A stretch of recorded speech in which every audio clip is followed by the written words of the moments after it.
मित्रांनो, अभ्यासाला बसलं की झोप लागते.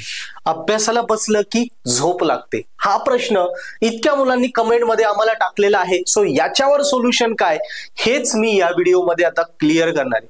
मित्रांनो, आता इनसेमचं तुम्ही प्रिपरेशन करताय, पण हा खूप मोठा सध्याचा इश्यू झालाय. कितीतरी मुलांना प्रॉब्लेम येतो. कितीतरी मुलांनी कमेंट केलेला, पर्सनली इथे काउन्सिलिंग मध्ये येऊन तेव्हा विचारतात की सर आम्ही एकदम फॉर्म मध्ये येतो, अभ्यासाला बसायचं, पण अभ्यासाला बसलं की थोडा वेळ झालं की झोप लागते.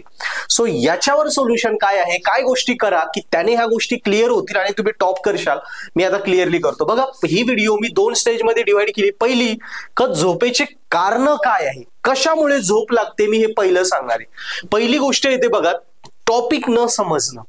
म्हणजे एखादी गोष्ट आहे जी तुम्हाला, समजा एखादी गोष्ट शिकवते, जर डेरिव्हेटिव्ह नाही समजलाय आणि इंटिग्रेशन शिकायला गेले, जमेल का? Obviously not. जर बेसिक माहित नाही डेरिव्हेटिव्ह, तर इंटिग्रेशन काय जमेल? तसंच आहे, एखादी प्रोसेस आहे ती जर जेव्हा आपल्याला समजत नाही, एखादा टेक्निकल टॉपिक आहे तो आपल्याला समजत नाही आणि तो तरी आपल्या डोक्यावर मारला जातो, तरी आपल्याला शिकावं लागतं, तो ऑब्विसली आपल्याला डुकल्या जातं. वर्गात बघा, एखादे सर एकदम भारी शिकून जातात, एकदम अवघड टॉपिक, तर आपल्याला पूर्ण तासभर कॉन्सन्ट्रेशन राहतं, कळत नाही हा तास कधी संपला. पण एखादे सर खूप हुशारही असतील, पण ते टॉपिक, तो टेक्निकल, ती गोष्टच, ती प्रोसेसच आपल्याला समजत नाही ना, तेव्हा 5-10 मिनिटं कसं तरी जागा राहतो, सोळतो भेटतो, डोळे पुन्हा प्रयत्न करतो, जागे राहतो. ह्या पद्धतीने शेवटी ती डुकली खायला लागतो आणि आपल्याला झोप लागते. हे सेम अभ्यासाच्या बाबतीत होतं. वर्गात तरी सरांच्या धाकानी तरी डोळे सोडून इकडे तिकडे करून काहीतरी करून जागा राहतो, पण जेव्हा एकटा अभ्यास करतो तेव्हा आपल्याला झोप लागते, कारण तेव्हा आपल्याला कोणाचा धाक नसतो आणि ती गोष्ट समजत नाही, म्हणून झोप लागणारच. सेकंड थिंग आहे, यांच्यावर मी सोल्युशन पण तुम्हाला देणार आहे की आपण गोष्ट कशी समजली पाहिजे. सेकंड, ही गादीचा कार्यक्रम. अभ्यासाला बसताना भरपूर मुलांच्या हॉस्टेलमध्ये असेल, रूम मध्ये असेल, गादी असते. गादी असली की आरामात, गादी समोर दिसली की कम्फर्ट झोन येतो आणि कम्फर्ट झोन आल्यानंतर काय असतं, माणसाला झोपावंच वाटतं. साहजिक गोष्ट आहे ना.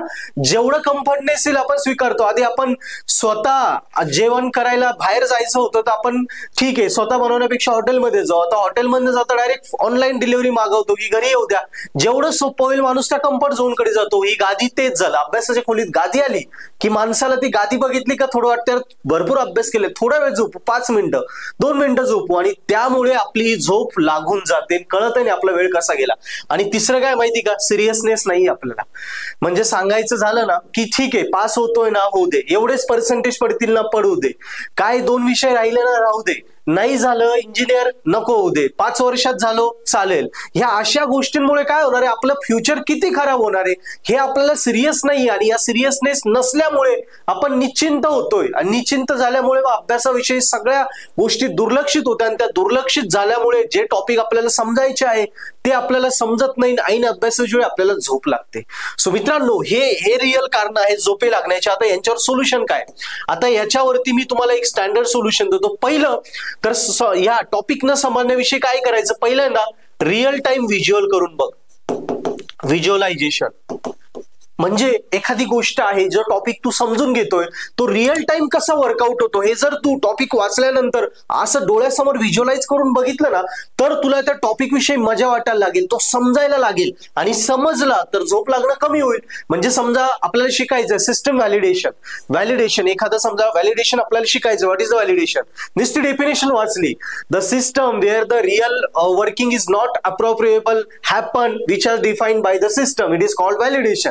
म्हणजे जसं सिस्टमने डिफाईन केलं तसं जर नाही झालं तर ते व्हॅलिडेशन रॉंग आहे. पण ही डेफिनेशन झाली, याच्यात काय कळालं, काहीच नाही. पण तू आता समजा यालाच व्हिज्युअलाइज केलं की समजा मी एखादं ऍप्लिकेशन बनवलाय, ऍप्लिकेशन मध्ये मला नेम एंटर करायचा, एक फील्ड बनवली, नेम एंटर करायचंय, बरोबर, आणि नेम मध्ये मी सांगितलं की व्हॅलिडेशन दिलं, इथे फक्त अल्फाबेट पाहिजे, ओनली अल्फाबेट, कॅरेक्टर वगैरे काही नको. आणि एखाद्याने टाकलं समजा मंगेश @ असं टाकलं, एंटर केला, तर तो काय करेल, हे तो ऍक्सेप्ट करेल का? नाही करणार ना, कारण व्हॅलिडेशन काय दिलंय, तू फक्त only alphabet, no character, no special character. स्पेशल कॅरेक्टरला तो ऍक्सेप्ट नाही करणार.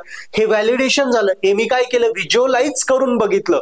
सो व्हिज्युअलाइज करून बघितलं तर गोष्ट आरामात कळते, आरामात कळाली तर आपल्याला त्या गोष्टीमध्ये झोप लागत नाही, समजायला लागते, मजा येते, म्हणून वाचताना त्यावेळी झोप लागत नाही.